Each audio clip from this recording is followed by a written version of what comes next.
હવામાન વિભાગ દ્વારા ભારેથી અતિ ભારે વરસાદની આગાહી કરવામાં આવી છે। આજના દિવસે રેડ એલર્ટ જાહેર કરવામાં આવ્યું છે। જ્યારે 6 અને 7 તારીખ માટે ઓરેન્જ એલર્ટની આગાહી કરવામાં આવી છે। વરસાદી પરિસ્થિતિને ધ્યાનમાં રાખીને જિલ્લામાં ફ્લડ કંટ્રોલ રૂમ 24 કલાક માટે એલર્ટ પર રાખવામાં આવ્યો છે। ઇન્ડિયા ન્યૂઝની ટીમ ઓલપાડ તાલુકા મથકે પહોંચી હતી, જ્યાં રવિવારની રજા હોવા છતાં કચેરી બંધ હતી, પરંતુ ફ્લડ કંટ્રોલ રૂમ સતત કાર્યરત જોવા મળ્યો હતો। સુરત જિલ્લાના તમામ તાલુકા કક્ષાએ પણ ફ્લડ કંટ્રોલ રૂમ સક્રિય રાખવામાં આવ્યો છે, જેથી કોઈ પણ આકસ્મિક પરિસ્થિતિમાં તાત્કાલિક કાર્યવાહી થઈ શકે।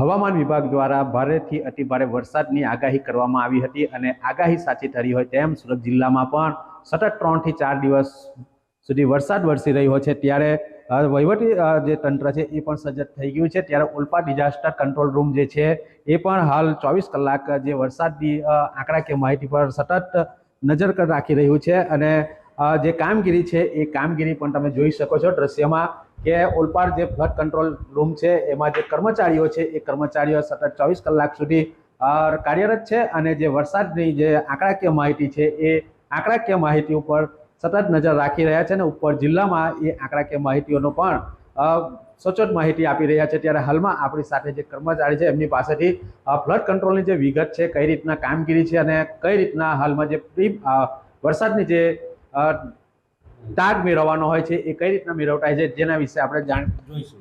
જે આપનું નામ? સંજય જાડેજા બોલું છું। સંજયભાઈ, જે રીતના ફ્લડ કંટ્રોલની કામગીરી હોય છે હાલ સતત 24 કલાક કાર્યરત છે, તો કઈ રીતની કામગીરી છે અને કઈ રીતના આંકડાકીય બાબતો પર આપણે તાગ મેળવતા હોય છે? અમે તાલુકા કક્ષાએ દર 2 કલાકે વરસાદની માહિતી મેળવી અને જિલ્લા કક્ષાએ માહિતી પૂરી પાડીએ છીએ। અને વધારે વરસાદ હોય ને તો અમે મામલતદાર તથા નાયબ મામલતદાર મહેસૂલ મહેશભાઈ વસાવાને જાણ કરી આગળની કાર્યવાહી કરવામાં આવે છે।